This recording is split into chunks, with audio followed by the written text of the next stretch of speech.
আসসালামু আলাইকুম। আমি ডক্টর সাকিব সালাউফি। কর্মরত আছি রাজশাহী ডায়াবেটিক অ্যাসোসিয়েশন জেলার হসপিটালে। আজকে আমি আপনাদের সাথে একটি গুরুত্বপূর্ণ বিষয় নিয়ে আলোচনা করতে চাচ্ছি, ডায়াবেটিস নিয়ন্ত্রণের ৫ টা নিয়ম। তো আমরা সাধারণত যদি বলি, আমি আসলে এখানে নিরাময় নিয়ে কোনো কথা বলতে চাচ্ছি না। এক্ষেত্রে নিয়ন্ত্রণ নিয়ে আমি একটু আলোচনা করব আমার আজকের আলোচনায়। নিয়ন্ত্রণের ক্ষেত্রে আমরা ৫ টা নিয়ম যদি বলি, ১ম নিয়ম আমরা বলতে পারি যে এক্সারসাইজ বা আমরা যেটা বলি ব্যায়াম। তো ব্যায়ামের ব্যাপারে আমরা সাধারণত বলে থাকি একজন ডায়াবেটিক রোগীকে অবশ্যই ৩০ মিনিট করে সপ্তাহে ৫ দিন ব্যায়াম করা উচিত এবং এইটি একটা নির্দিষ্ট নিয়মের মধ্যে এটা করতে হবে। এছাড়া যদি ব্যায়াম সম্ভব উনি না করতে পারেন, ব্যায়ামের বিভিন্ন রকম ধরন রয়েছে।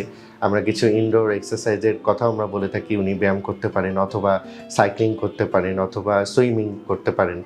এগুলো বিভিন্ন ব্যায়ামের ধরন রয়েছে, এটাই করা যেতে পারে সপ্তাহে ৫ দিন। ব্যায়ামের উদ্দেশ্যটা আসলে হলো এক্ষেত্রে আমরা বলতে পারি যে ব্যায়ামের ফলে আসলে ইনসুলিনের সেন্সিটিভিটিটা একটু বেড়ে যায়। এক্ষেত্রে ইনসুলিনের কার্যক্ষমতা যেটা আমরা বলে থাকি সেটা অনেকাংশে বৃদ্ধি পায়। এছাড়া আমরা যদি দ্বিতীয় নিয়মের কথা বলি, আমরা সেক্ষেত্রে খাদ্যাভ্যাস নিয়ন্ত্রণের কথা বলে থাকি। খাদ্যাভ্যাস নিয়ন্ত্রণের ক্ষেত্রে আমরা সাধারণত প্রত্যেকের ডায়াবেটিস রোগীদের, আপনারা জানেন যে পুষ্টিবিদের পরামর্শ নিয়ে আপনাদেরকে একটি ক্যালোরি নির্ধারণ করে দেওয়া হয় এবং সেই ক্যালোরি অনুসারে আপনার খাবার গ্রহণের ব্যাপারে সচেষ্ট থাকা উচিত এবং এই ক্যালোরিটা বেশি হলেই সাধারণত দেখা যায় ডায়াবেটিসটা অনিয়ন্ত্রণ হওয়ার একটা সুযোগ থাকে অথবা ওজনটা বেড়ে যাওয়ারও সম্ভাবনা থাকে এবং এই ওজন বেড়ে যাওয়া আলটিমেটলি ইনসুলিন রেজিস্ট্যান্সের একটি কারণ হতে পারে, যে পরবর্তীতে আপনার শরীরে যে প্যানক্রিয়াস বা অগ্নাশয় থেকে ইনসুলিনটি তৈরি হচ্ছে সেটি আর ঠিকমতো কাজ করতে পারেন না। তো এই ব্যাপারেও আমাদের নিয়মের ক্ষেত্রে আমরা এটি দ্বিতীয় নিয়ম বলতে পারি এবং তৃতীয় নিয়ম যদি আমরা বলি, সেই ক্ষেত্রে আমরা বলতে পারি যে ড্রাগ বা আপনাকে যেটা ওষুধ বা ইনসুলিন দেওয়া হচ্ছে সেটি সঠিকভাবে গ্রহণ করার আপনারা চেষ্টা করবেন। এই ক্ষেত্রে কাউকে আমরা ডায়াবেটিসে আক্রান্ত রোগীদের ক্ষেত্রে আমরা কাউকে ওষুধের কথা বলি, কাউকে ইনসুলিনের কথা বলে থাকি। এই ক্ষেত্রে আপনাকে চিকিৎসকের পরামর্শ অনুযায়ী যেটি গ্রহণ করার কথা বলা হয়েছে সেটি গ্রহণ করাটা উত্তম এবং এই ক্ষেত্রে গ্রহণ করার সময় আমাদের একটু সতর্ক থাকতে হবে। যেইভাবে আপনাকে ইনসুলিন বা ওষুধ গ্রহণ করতে বলা হয়েছে সেভাবেই নেওয়া উচিত, নতুবা এটা আপনার হাইপো হয়ে যাওয়ার একটি সম্ভাবনা থাকে বা ডায়াবেটিসটা অনেকাংশে বেড়ে যাওয়ার একটা সম্ভাবনা থাকতে পারে।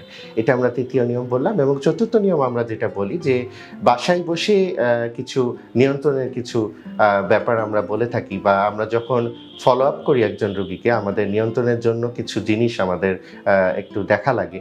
যেমন ডায়াবেটিসটা আপনি বাসায় নিজে মাপতে পারেন গ্লুকোমিটার দ্বারা, আপনি বাসায় ব্লাড প্রেশার মাপতে পারেন। এই বিষয়গুলো আপনাকে একটু সচেষ্ট হতে হবে এবং এগুলো আপনাকে নোট করে রাখতে হবে। আপনার চিকিৎসককে যখন আপনি দেখাতে যাবেন তখন আপনি আপনার চিকিৎসককে যদি এই বিষয়গুলো জানাতে পারেন, গ্লুকোমিটারে আপনার ডায়াবেটিসের মাত্রা এবং ব্লাড প্রেশার মেশিন দ্বারা আপনার ব্লাড প্রেশারটা মেপে আপনার রক্তচাপটা কেমন রয়েছে, তাহলে এই ক্ষেত্রে অনেক সুবিধা হয়ে থাকে।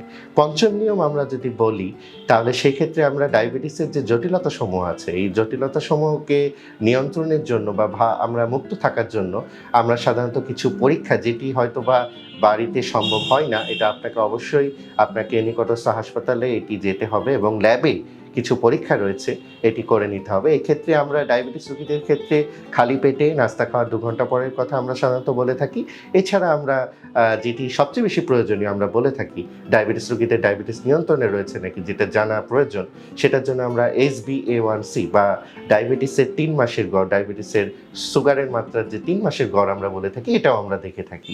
এছাড়া আমরা রক্তে কোলেস্টেরলটা আমরা দেখে নিতে পারি, আমরা ক্রিয়েটিনিনটা দেখতে পারি কিডনিটার অবস্থা বোঝার জন্য, আপনারা SGPT করতে পারি মানে লিভারের অবস্থা দেখার জন্য। তো আমরা এই পরীক্ষাগুলো বছরে আমরা অবশ্যই একবার করে নিতে পারি। এছাড়া আমরা আরেকটি বিষয় আমরা সাধারণত রোগীদের বলে থাকি, চোখের অবস্থাটা দেখার জন্য।